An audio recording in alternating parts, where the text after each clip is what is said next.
Alhamdulillahi Rabbil Alamin, wassalatu wassalamu ala ashrafil anbiya'i wal mursalin wa ala alihi wa ashabihi ajma'in. Asyhadu an la ilaha illallah wahdahu la syarika lah wa asyhadu anna Muhammadan abduhu wa rasuluh.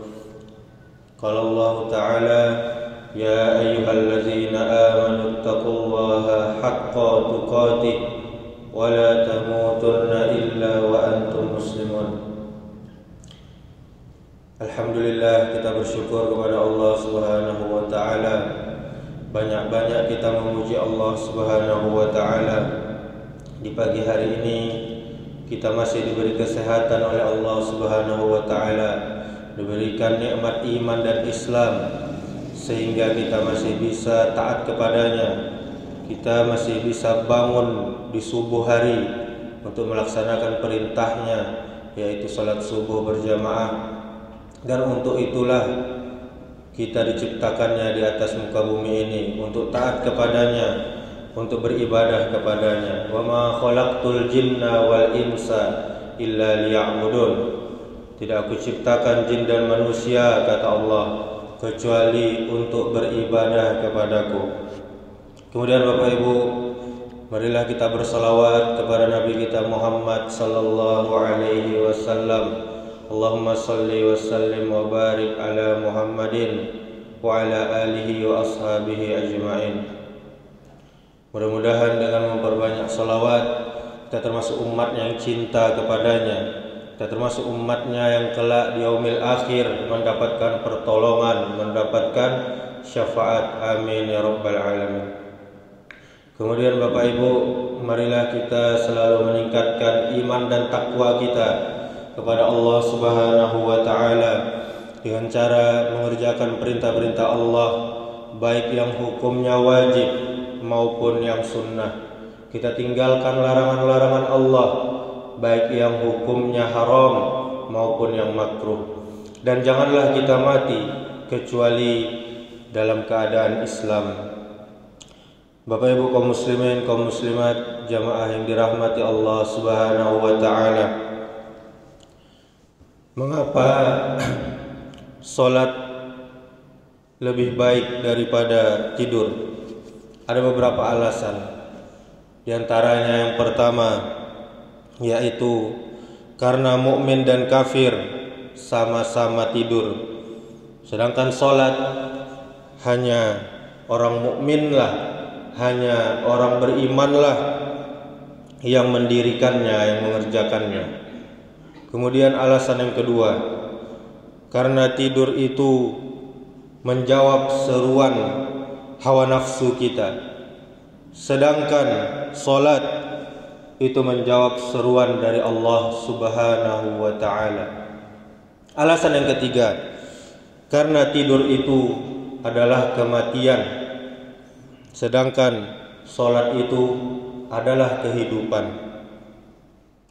Kemudian alasan yang keempat, mengapa salat lebih baik daripada tidur? Karena tidur itu untuk istirahatnya badan, sedangkan salat itu untuk istirahatnya ruh kita, jiwa kita. Dengan empat alasan tersebut, apakah belum cukup untuk menggerakkan hati agar istiqomah dan mau mendirikan salat, khususnya orang-orang yang enggan salat subuh? Di dalam salat Bapak Ibu ada ketenangan, ada ruh, ada istirahatnya ruh. Sebagaimana firman Allah Subhanahu wa taala, wa yaqulul ladzina kafaru laula unzila alaihi ayatum mir rabbih qul innallaha yudillu man yasha'u wa yahdi ilaihi man anab alladzina amanu wa tatma'innu qulubuhum bizikrillah ala bizikrillahi tatma'innul qulub. Kata Allah, katakanlah, sesungguhnya Allah menyesatkan siapa yang Dia kehendaki dan menunjuki orang-orang yang bertaubat kepadanya, yaitu orang-orang yang merasa beriman dan hati mereka menjadi tentram, menjadi tenang dengan mengingat Allah. Ingatlah Allah. Hanya dengan mengingat Allah hati menjadi tentram.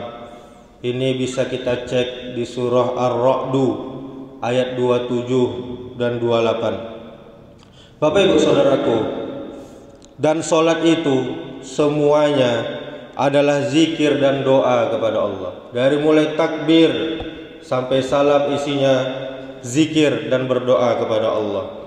Dahulu Nabi kita Muhammad sallallahu alaihi wasallam pernah berkata kepada sahabat yang mulia Bilal bin Rabah radhiyallahu anhu. Apa kata Nabi? Wahai Bilal, dirikanlah solat, tenangkanlah kami dengan solat. Ini hadis riwayat Imam Ahmad di dalam musnadnya, jalurnya dari Abu Daud dan Abu Daud. Kemudian Nabi kita sallallahu alaihi wasallam pun bersabda di hadis yang lain, telah dijadikan penghibur atau telah dijadikan kesenangan untukku di dalam solat, kata Nabi kita. Ini dalam hadis riwayat Ahmad dan An-Nasa'i. Ketahuilah saudaraku, Bapak Ibu kaum muslimin yang dirahmati Allah Subhanahu wa taala, orang yang istiqomah salat subuh namanya adalah Ahlul Fajr. Dia istiqomah melaksanakan salat subuh apapun rintangannya. Apalagi laki-laki, dia menghadapi segala macam rintangan untuk ke masjid. Kadang dingin, kadang gelap, dan berbagai macam rintangan lainnya. Orang yang Ahlul Fajr tadi, dia adalah kelompok orang-orang yang memperoleh nikmat taufik dari Allah. Wajah mereka cerah, waktu mereka diberkahi oleh Allah Subhanahu wa taala. Mereka didoakan khusus dari Nabi sallallahu alaihi wasallam.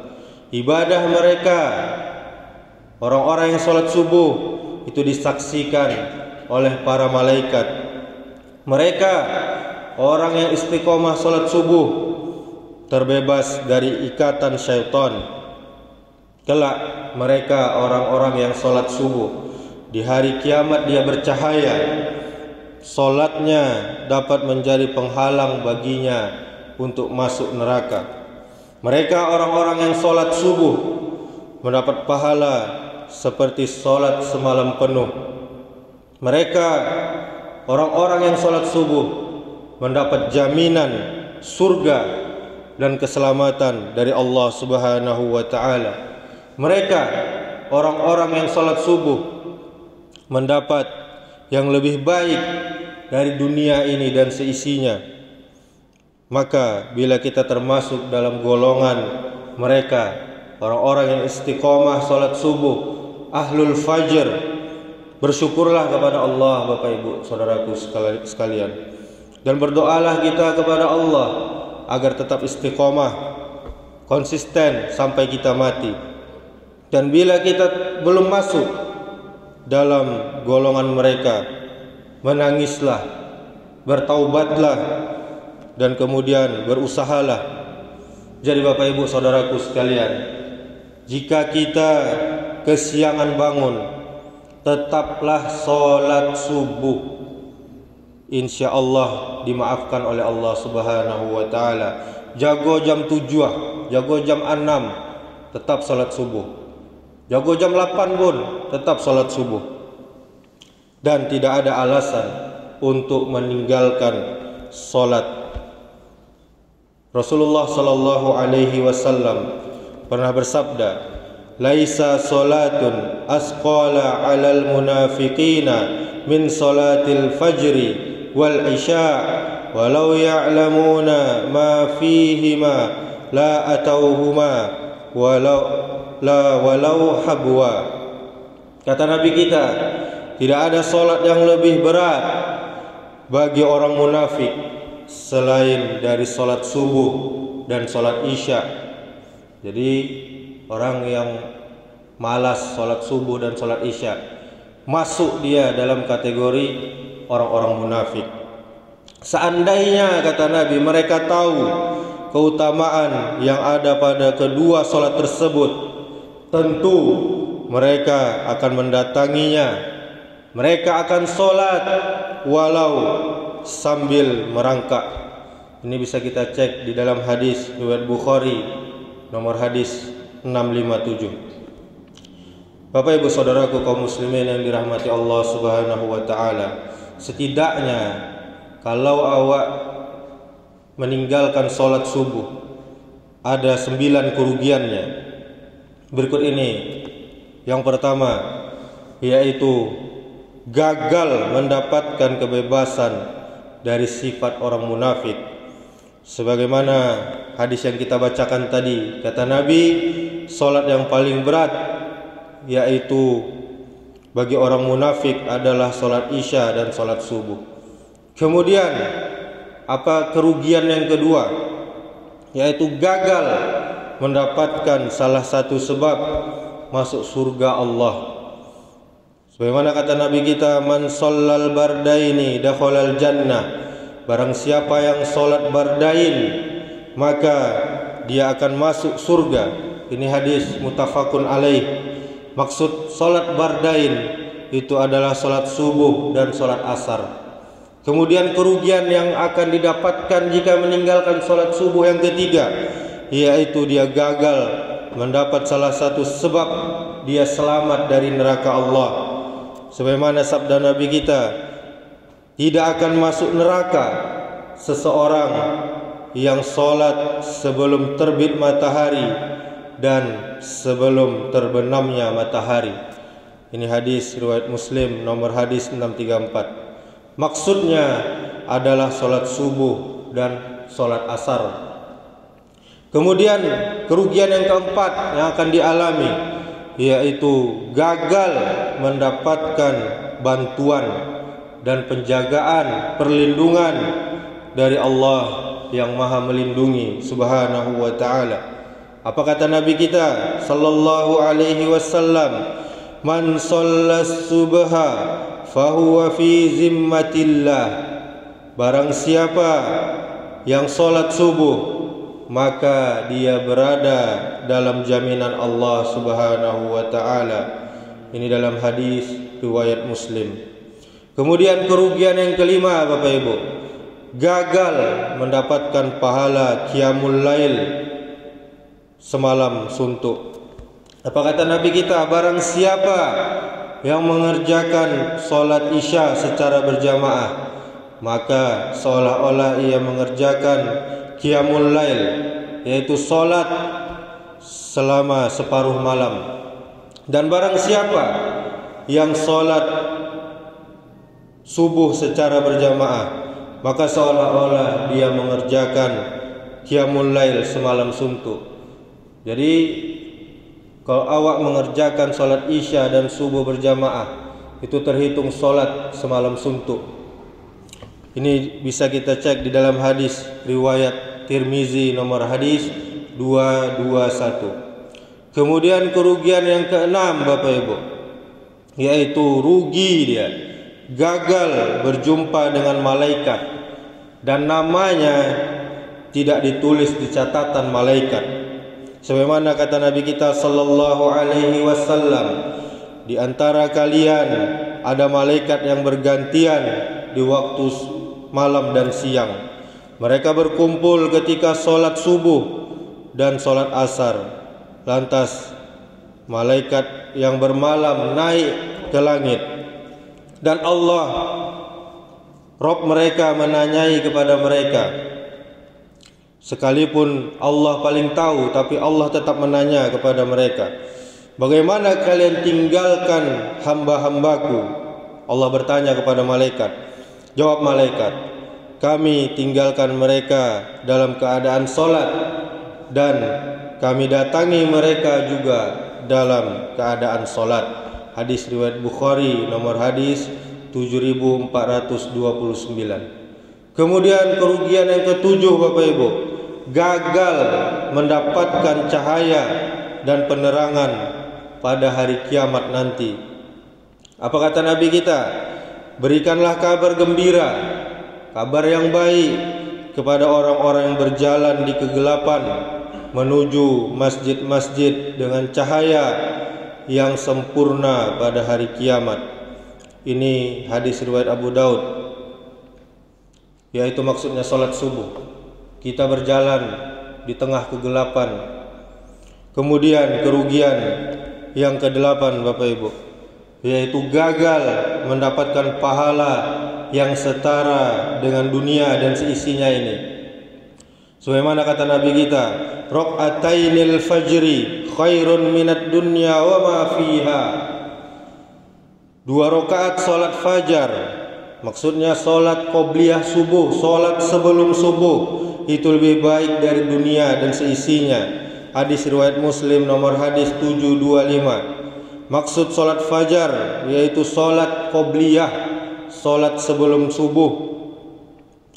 Dan jika salat fajar sebelum subuh saja pahalanya lebih baik dari dunia ini dan seisinya, maka bagaimana dengan salat subuhnya yang wajib yang kita kerjakan? Tentu akan lebih besar lagi fadilahnya di sisi Allah Subhanahu wa taala. Kemudian kerugian yang ke-9 Bapak Ibu, kehilangan berbagai kebaikan, kehilangan berbagai keberkahan, kehilangan pahala yang besar, dan kehilangan berbagai macam banyak kebaikan. Sebagaimana kata Nabi kita, lau ya'lamuna ma fil atamah wa subhi la atauhuma walau habwan. Kata Nabi kita, jika saja mereka mengetahui besarnya keutamaan pada solat atamah dan solat subuh, sungguh mereka tentu akan mendatanginya dengan merangkak. Hadis riwayat Bukhari. Solat atamah itu maksudnya adalah solat Isya. Bapak Ibu saudaraku kaum muslimin yang dirahmati Allah Subhanahu wa taala, sangat disayangkan sebagian saudara kita yang mengaku mukmin, yang mengaku Islam, dia bisa pergi ke tempat kerjanya yang jauh di pagi hari, di pagi buta, untuk jogging, lari pagi, bisa dia dari pagi-pagi buta. Untuk bersepeda, bisa dia dari pagi-pagi buta. Tapi untuk sholat subuh berjamaah di masjid, dia tidak mampu, dia tidak sanggup. Alangkah rugi besarnya dia. Saudaraku kaum muslimin, tidak perlu bandingkan diri kita dengan orang lain. Cukuplah bandingkan kepintaran kita dengan ayam yang berkokok di pagi hari. Orang yang paling kuat adalah orang yang mampu mengalihkan selimutnya untuk bangun sholat subuh. Indahnya fajar adalah mengetahui bahwa Allah memilih kita untuk berada di antara orang-orang yang beribadah kepadanya, kepada Allah Subhanahu wa taala. Sementara kebanyakan orang lain di muka bumi ini sedang tertidur. Demikianlah, semoga kita termasuk orang-orang yang diberi Allah Subhanahu wa taala taufik dan menjadi bagian orang-orang ahlul fajr. Amin ya rabbal alamin. Barakallahu fikum. Subhanakallahumma wa bihamdika asyhadu an la ilaha illa anta astaghfiruka wa atubu ilaik. Wassalamualaikum warahmatullahi wabarakatuh.